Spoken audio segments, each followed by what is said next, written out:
আজকে আমার আলোচনার বিষয় পুরুষাঙ্গ বড় করা যায় কিনা। দেশের এবং প্রবাসের ভাই বোনদের প্রতি সালাম। আসসালামু আলাইকুম। আমি প্রভাষক ডাক্তার রিক্তা পারভিন, হোমিওপ্যাথি এবং আয়ুর্বেদিক চিকিৎসক। বাংলাদেশ সহ এশিয়া মহাদেশের পুরুষের পুরুষ অঙ্গের গড় সাইজ 6.2 ইঞ্চি। এর মধ্যে বাংলাদেশের পুরুষের 4.3 ইঞ্চির মধ্যে পুরুষাঙ্গ আপ ডাউন করে থাকে। তো এখন এত পরিমাণ কমেন্টস আসছে এবং চিকিৎসা নিতে এসে অধিকাংশ পুরুষ প্রথমেই বলে যে তাদের পুরুষাঙ্গ বড় করা যাবে কিনা। পুরুষাঙ্গ এখন পুরুষের কাছে একটা ফ্যাশন হয়ে দাঁড়িয়েছে, সেইটা মনে হয় একটা ক্যারিট হয়ে দাঁড়িয়েছে। সেইটা মনে হয় যে তার পুরুষাঙ্গ যত বড় হবে, যত মোটা হবে, তত সে আত্মতৃপ্তি পাবে এবং মনে হয় তার পার্টনার স্ত্রীকে তত সুখ দিতে পারবে এবং সে নিজেকে গর্ববোধ করবে। এটাই এখন মনে হয়। এখন পাল্লা দিয়ে পুরুষাঙ্গ বড় করার পিছনে সবাই উঠে পড়ে লেগে গেছে। কিন্তু না, আসলে আদৌ কখনো পুরুষাঙ্গ বড় এবং মোটা করা যায় না। খোদা প্রদত্ত আল্লাহ তাআলা যৌবনের শুরুতে যেভাবে সৃষ্টি করেছেন, অর্থাৎ যে একটা নিয়ম দিয়েছেন যে পুরুষের পুরুষাঙ্গ 14 থেকে 18 বছর বয়স পর্যন্ত বড় হয়, 18 থেকে 25 বছর বয়স পর্যন্ত মোটা হয়। এর বাইরে কখনোই কিছু করা সম্ভব না। কিন্তু এই যে বড় হওয়ার বয়সটা এবং মোটা হওয়ার বয়সটা, এই সময় যদি যৌন অত্যাচার করা যায়, অর্থাৎ হস্তমৈথুন ইসলামের দৃষ্টিতে সম্পূর্ণ নিষিদ্ধ।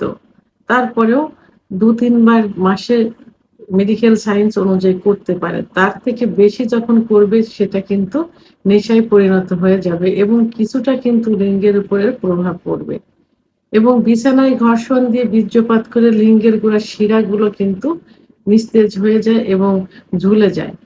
সমকামিতা করলে অতিরিক্ত স্বপ্নদোষ হলে লিঙ্গের খর্বতা চলে আসে। অতিরিক্ত যৌন মিলন করলে লিঙ্গের খর্বতা চলে আসে। এখন এইগুলো করার কারণে সর্বোপরি পুরুষের যে হরমোন থাকে, টেস্টোস্টেরন হরমোনের কমে গেলে যৌন অক্ষমতা আসে এবং লিঙ্গের খর্বতা যৌন অক্ষমতার একটা পার্ট। তো এখন এই কারণে যদি লিঙ্গ ছোট হয়ে যায়, চিকুন হয়ে যায়, আগামোটা গোড়া চিকুন এবং শিরাগুলো ভেসে থাকে, সেক্ষেত্রে চিকিৎসার মাধ্যমে এটা পূর্বের অবস্থায় ফিরিয়ে আনা সম্ভব। শুধুমাত্র হোমিওপ্যাথি চিকিৎসার মাধ্যমে সম্ভব। অনেকে বিকল্প ধারায় সার্জারির ব্যবস্থায় যেতে চায়।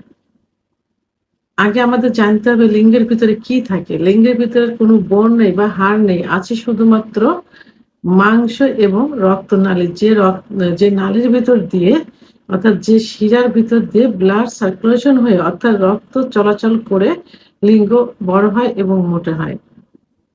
তো এটা যদি সার্জারি করা যায় এবং এই যে সূক্ষ্ম টিস্যু, এই টিস্যু যদি ফেইলিউর হয়, অর্থাৎ ক্ষতিগ্রস্ত হয়, তাহলে কিন্তু লিঙ্গ একেবারে ধ্বংস হয়ে যাবে, প্যারালাইজড হয়ে যাবে। সেটা কখনোই আর ঠিক করা সম্ভব না। সেহেতু সেহেতু ক্ষতিগ্রস্ত লিঙ্গ একমাত্র হোমিওপ্যাথি চিকিৎসার মাধ্যমে পূর্বের অবস্থায় কিছুটা ফিরিয়ে আনা সম্ভব। কিন্তু ভালো লিঙ্গ, অর্থাৎ যৌবনের শুরুতে যেমন ছিল সেইটা যদি এখনো থাকে, তার থেকে যদি বড় করতে চান বা তার থেকে মোটা করতে চান, সেটা কখনোই সম্ভব না। সেহেতু অযথা এই চিন্তা ভাবনা করে নিজেকে শেষ করে দেওয়া, যৌন লাইফটাকে শেষ করে দেওয়া কোনোই যুক্তি আসে না। কারণ একটা মেয়ে কিন্তু লিঙ্গের উপরে তার যৌন তৃপ্তিটা পায় না। তার যৌন তৃপ্তিটা আসে তাকে সহবাসের পূর্বে অতিরিক্ত ফোরপ্লে করলে বা আদর করলে এবং দীর্ঘ সময় সহবাসে লিপ্ত থাকলে।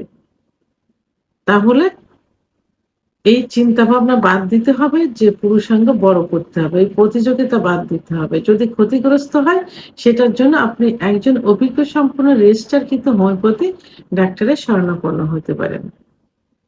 ভিডিওটি সম্পর্কে যদি কোনো মতামত থেকে থাকে অবশ্যই কমেন্টসের মাধ্যমে জানাবেন। আর ভিডিওটি ভালো লাগলে লাইক, কমেন্ট, সাবস্ক্রাইব করে আমার সঙ্গে থাকুন। আল্লাহ হাফেজ।